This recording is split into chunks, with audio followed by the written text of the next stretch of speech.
ময়মনসিংহের গফরগাঁও উপজেলার পাগলা থানা এলাকায় নতুন একটি উপজেলা ভবন নির্মাণের পরিকল্পনা চলছে। তবে এই উদ্যোগকে কেন্দ্র করে স্থানীয় জনগণের মধ্যে ব্যাপক আলোচনা ও বিতর্ক তৈরি হয়েছে। অনেক বাসিন্দা স্পষ্টভাবে দাবি করছেন, ভবনটি উস্থি ইউনিয়নে নির্মাণ করা হলে তারা মেনে নেবেন না, কারণ উস্থি ইউনিয়ন অনেক দূরে অবস্থিত। ফলে পাগলা থানার অধিকাংশ মানুষের জন্য এই দূরত্ব বৃদ্ধি করবে।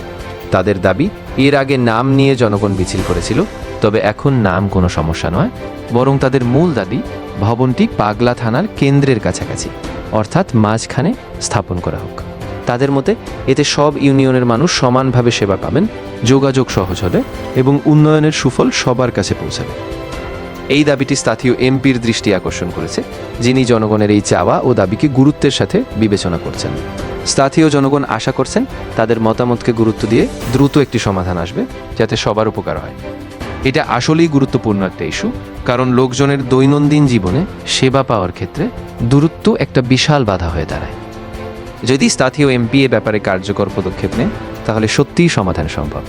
আশা করি স্থানীয় কর্তৃপক্ষ দ্রুতই জনমতের প্রতি গুরুত্ব দিয়ে সঠিক জায়গা নির্ধারণ করবেন, যাতে সবার উপকার হয়। গফরগাঁও জনকণ্ঠ।